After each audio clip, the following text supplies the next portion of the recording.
Hey, what's going on? It's Kevin, the Breakup Doctor, and a few days ago, I actually sent out a survey after getting swarmed with like hundreds of emails from people asking me for advice on their situations. So, what I decided to do was rather than answering every single email, I decided to record a video series where I actually answer the most common questions I get in each video. So, in today's video, I'm going to answer one of the most common questions. Should I try to get back with my ex or should I just move on? This was like the number one thing that people were really struggling with. So, if you're like most of the people who filled out the survey, if you're like most of the people who just, come to me for help and guidance, then you're probably still shocked that your relationship is over. You probably still can't believe that, it's really done, that they could just walk away from your life so easily, especially after all you've been through. You can't believe that they could just do that to you as if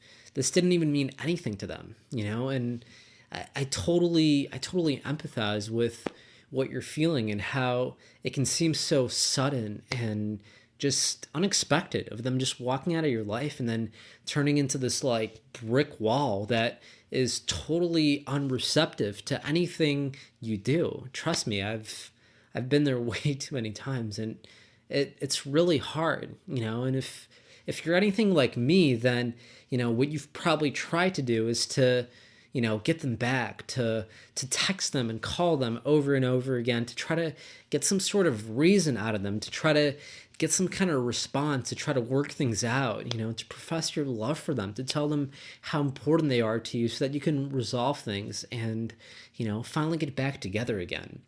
But the worst thing and the hardest thing is when they're totally closed off to all your attempts, when they don't even want to hear anything that's coming out of your mouth, when they're just totally cold and distant, and it just feels like you're ramming your head again and again into a brick wall. Like you can't get through to them no matter what you do, and it eats away at you. It makes you angry and frustrated, and quite frankly, it's exhausting. It drains you, it depletes you, and it takes away all your energy as you try to make things work, as you try to resolve things, only to have them just, quite frankly, not even give a shit, like act like you're just nothing.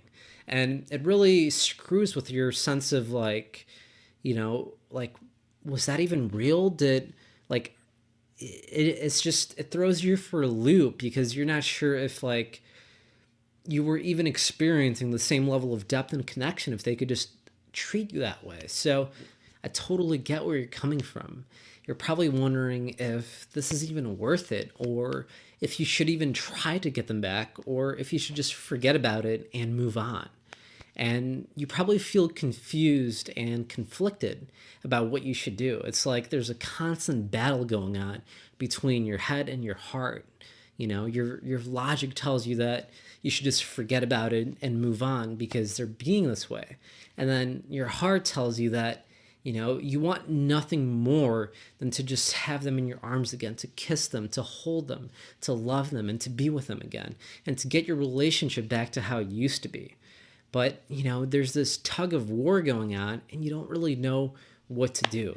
If you're like most people, you probably reach out to your friends and family for advice, and you spend hours and hours telling them the story of how it all happened, going into every little detail about, they said this and then I did that and then they didn't respond and all this kind of stuff. And if your friends and family are like most people's friends and family, like my friends and family, they probably just tell you that, your ex is being a bitch or an asshole and that you deserve better anyway. And while that's nice and comforting and even somewhat reassuring, it doesn't really help you deal with all the pain you're feeling. Now, of course, you might talk to people that aren't quite that harsh. Maybe they won't call them, a bitch or an asshole, but they'll basically just tell you to move on and forget about it. Or they'll say things like, if it's meant to be, it's meant to be. And while that may seem, nice and comforting, it doesn't really help you figure out what you should do. It doesn't actually give you any more clarity on what to do because you're left wondering and waiting for some sort of sign of whether it's meant to be. You keep dragging out this kind of dysfunctional dynamic of you and your ex going back and forth, hot and cold, blowing mixed signals, and it becomes this toxic kind of thing, and you end up analyzing every little thing that happens. You keep running it through your head, talking to all your friends, constantly just updating them on what's going on, and it's exhausting. It drains you and it depletes you, and it doesn't really help. In fact, it only hurts you. It keeps you stuck in this cycle of uncertainty for longer than you have to. And at some point, you get really sick of just going round and round in your head, reading into it, trying to figure out what's going on. And you reach out to some of your other friends for some advice, or maybe your family.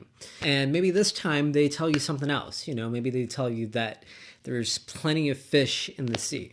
And while that's slightly reassuring, while that's kind of helpful to know that there are indeed other fish in the sea, the problem is that you're not really in the sea. You haven't been in the so-called sea for quite a while. You've had your whole self invested in this relationship, invested in your ex and everything that you've shared together.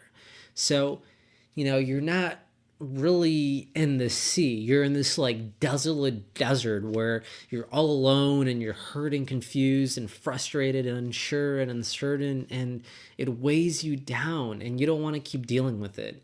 You just want to, a part of you just really wants to just like crawl up in a ball and forget about everything, to just kind of wipe it out of your mind and to just have the freedom to not worry about this for at least a day, to just not let this consume you, because it's so damn draining. And, if you're there right now, then, my heart totally goes out to you, because I've been there myself and I know just how devastating it can be. And I know that, from that place, hearing things like there's plenty of fish in the sea, it's probably like the last thing you want to hear, because you don't want to, try to force yourself to put on a happy face and go out and try to meet people. You might do that. You might get, coerced by one of your friends to go out and get drunk just to kind of take the edge off a little bit, or get your mind off it for a night and kind of let go. But, it ends up being a drag. You're not really present. You're not really fully there and having fun. You're still preoccupied. It's weighing you down, and it's kind of creating this sense of heaviness in you. You still wake up in the morning alone, hurt, frustrated, not knowing what to do. You don't really want to go out and keep trying to meet other people in order to get over it.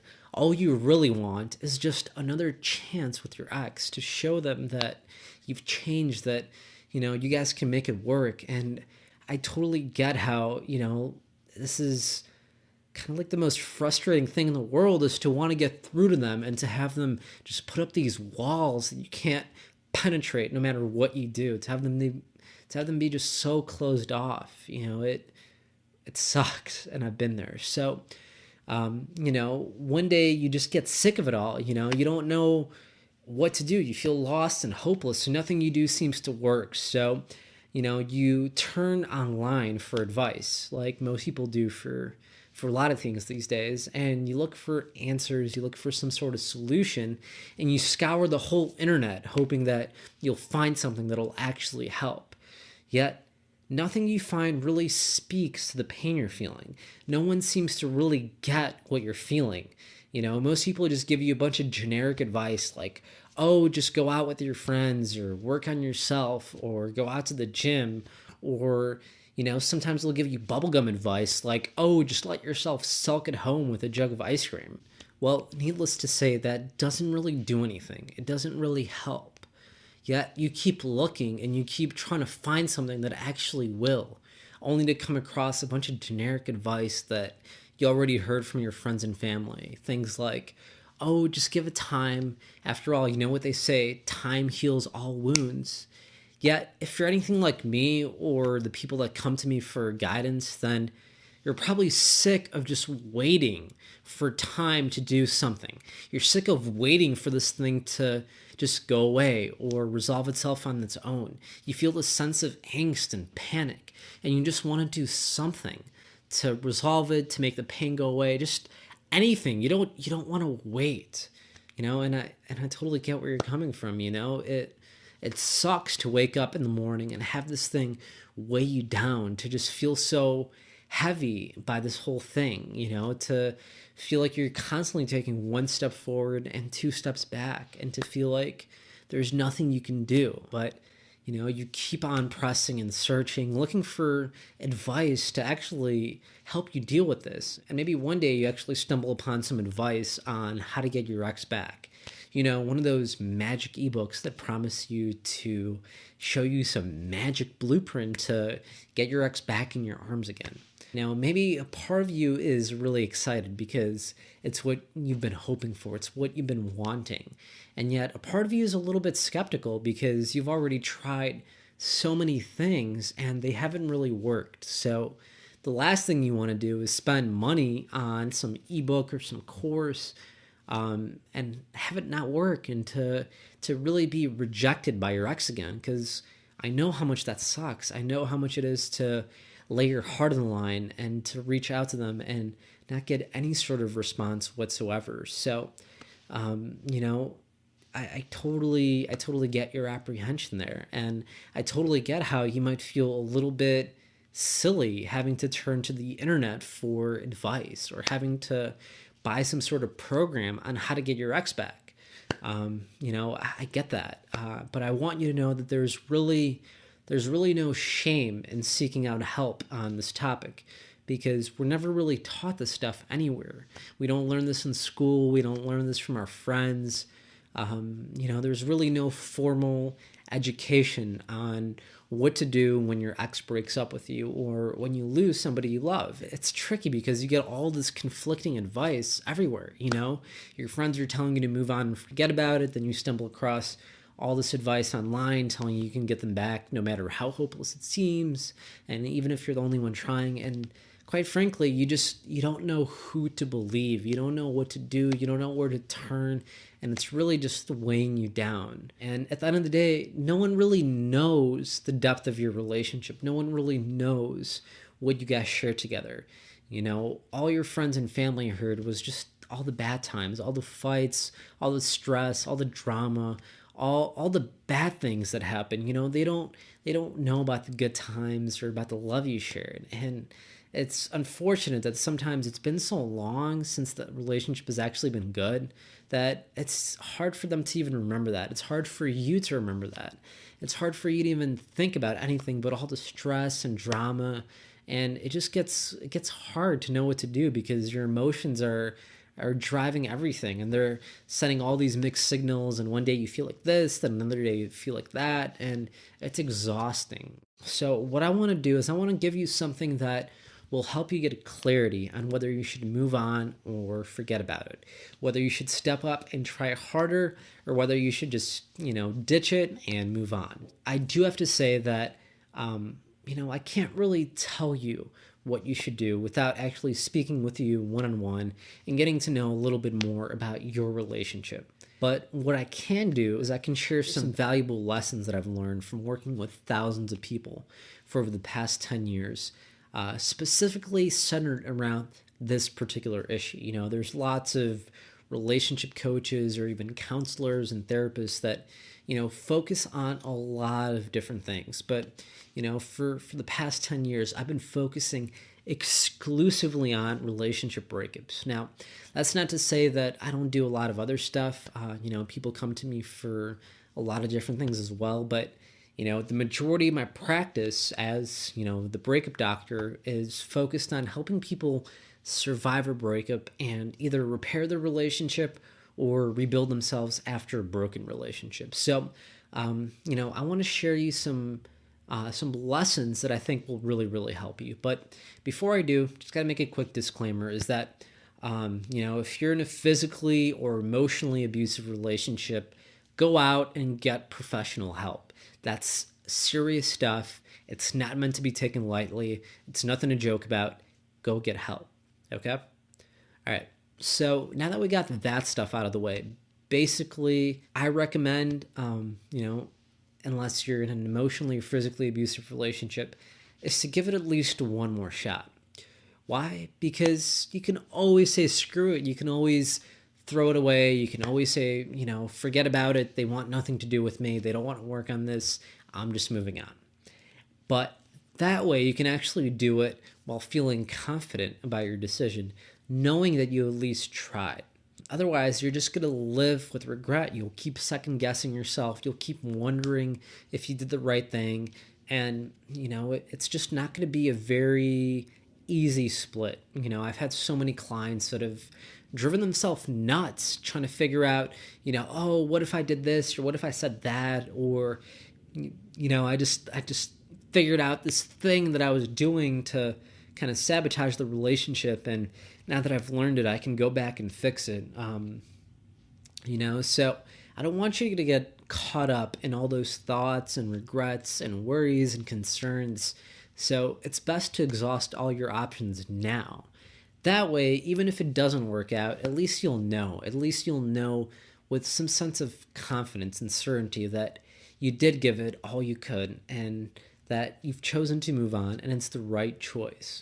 And another reason that it's so important to at least give it a try before you abandon it is because a lot of people leave relationships because they just don't know what to do. They're frustrated with how things are. They don't like how things are going, but they don't know how to get things back on course. They don't know how to resolve conflict, of how to solve the problems in the relationship. And so they end up leaving because they simply don't know what to do. And, you should never leave a relationship because you don't know how to resolve conflict. You should never leave because you don't have the skills. Skills can be learned. Communication and things like that are learnable. Compatibility is not. So you should never leave a relationship because you guys can't communicate. Communication is a learnable skill. Compatibility, like I said, is not. And what's funny is that once you learn how to communicate, a lot of those perceived incompatibilities actually get resolved. Once you can really communicate and get on the same page about things, you realize that those really aren't the kind of deal breakers that you thought they'd be. And you learn how to kind of work through them and not let them tear you apart. So, I really recommend upgrading your own skills first and taking the right approach in saving a relationship before you decide to discard it and abandon it, because that's always an option. That's always on the table. You can do that. But at least take an educated approach first and go about saving the relationship the right way. See, most people go about it totally wrong. They act needy and desperate, and they do all these things. I mean, that's a whole topic for another video, and I'll cover that at some point as well. But for now, I just want you to realize these two distinctions between compatibility and communication. These are really two crucial dimensions in a relationship, and you really got to consider where the fundamental gap in your relationship is. And, I've had lots of people that have ended up saving their relationship after upgrading their skills in communication, after learning the right approach to take, when communicating with their partner. And a lot of them have rebuilt their relationship even better and stronger than they were before. Some of them have even gotten engaged and married, and they're happier than ever. When I talk to them now, they're just so happy. It's amazing to witness. Now, with that said, I've also had tons of clients, probably more clients on this end of the spectrum, that have actually moved on and found someone else that's actually 10 times better for them than their ex. It's a better fit that makes them happier and that they're more compatible with. But, they had to go through this period of suffering, of separation, of anxiety to really figure out if this was right for them. And then using what they learned from this experience, they were able to get clear on what it is they really want out of a relationship, what's important to them, and how they can get that. So, I know the idea of meeting someone else is probably like so far out there. You don't want to do that. The only person you want in your life is your ex. I get that. I'm just kind of sharing both ends of the spectrum from who I've worked with, what I've encountered, and to show that, even if it does come out to be scenario number 2, where you do have to move on and get on with your life, it's not the end of the world. I know it feels like that way. Trust me, I've been there, and it just feels like the walls are caving in and you can't go on without this person. I get it. but you can and you will if that's what it comes down to. But, first you want to make sure that you exhaust all your options before you jump to any conclusions. You want to make sure that you gave this an honest and earnest effort. So, that way, if it does come to the point of saying your goodbyes, you can do that from a place of total confidence and certainty, from knowing that you genuinely tried, you used the right approach, and you made an effort to work on the relationship, and they weren't receptive to it.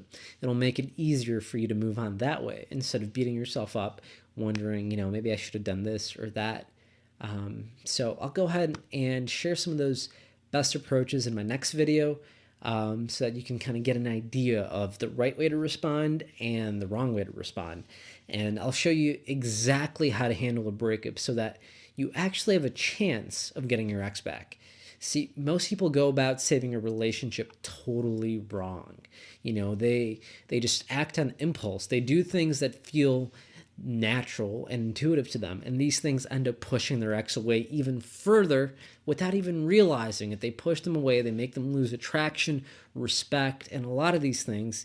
And not only do they push them away, they can actually sabotage your chance of ever being friends with them in the future, if that's what you decide you want to do. I know lots of people realize that, maybe it's not for them, but they just value that bond and that connection so much that they don't want to lose them altogether. They just want to be friends with them. So, the way you handle the breakup, the way you communicate, the way you carry yourself through this time will determine whether you have a chance of getting them back, whether you have a chance of being friends with them, and whether you'll actually be able to get over them easily and gracefully, or whether you're going to stay stuck and suffering on them for months and years, like a lot of people do when trying to get over a breakup. So in my next video, I'll share some best practices and some really dangerous mistakes to avoid, just by reading some of the survey responses and seeing how you've been dealing with it.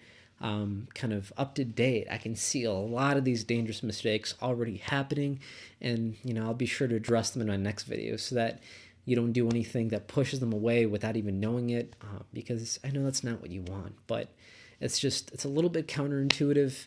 The things we naturally want to do are the problem. I'll go over this a little bit more in my next video, and also share some really embarrassing mistakes that you want to avoid so that you don't end up having some things that you can't take back, some words that you can't undo, because there's lots of people that end up showing this weird and desperate side of themselves to their ex, and they can never redeem themselves in their eyes again. So, I think that gives you a little bit of a teaser about what I'm going to be talking about, but I'll go into it in a lot more detail. And if there's any other questions or concerns that you have for me, please go ahead and fill out the survey right below this video. I'll post a link to it again. It's the same one that I emailed out. So if you haven't had a chance to fill it out, go ahead and do that now. I'll do my best to answer all your questions in my next videos and really, try to make a valuable video series for you where I answer all your most pressing challenges and concerns and really try to help you. So, until then, do your best to really stay grounded and composed. Don't let yourself get reactive and kind of get triggered, because that's the kind of stuff that'll make you do things that you're going to regret later, trust me. And the way to stay composed, it's a little kind of nugget of wisdom that I tell all my clients, is that they can break your heart, but they can't break your spirit. You have what it takes inside of you to get through this. You can survive this. Don't let them break your spirit. Don't let them break your spirit to live, to survive, to thrive, to go on. They can break your heart. They can hurt you. That's part of the risk of entering a relationship. But they can't break what's inside of you, what's most true and real and authentic for you. That can't be taken. So try to tap into that part right there and stay grounded in that. And I'll share some more kind of best practices and kind of slip-ups, mistakes in my next video.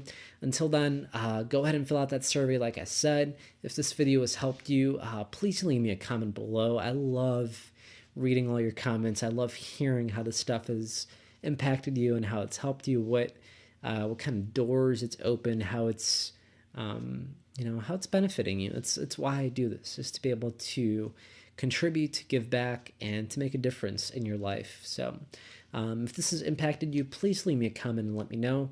And if you have some questions that you want to get answered, click the link below. There's a survey there. I'd be happy to answer that in my upcoming videos. So I'll talk to you then.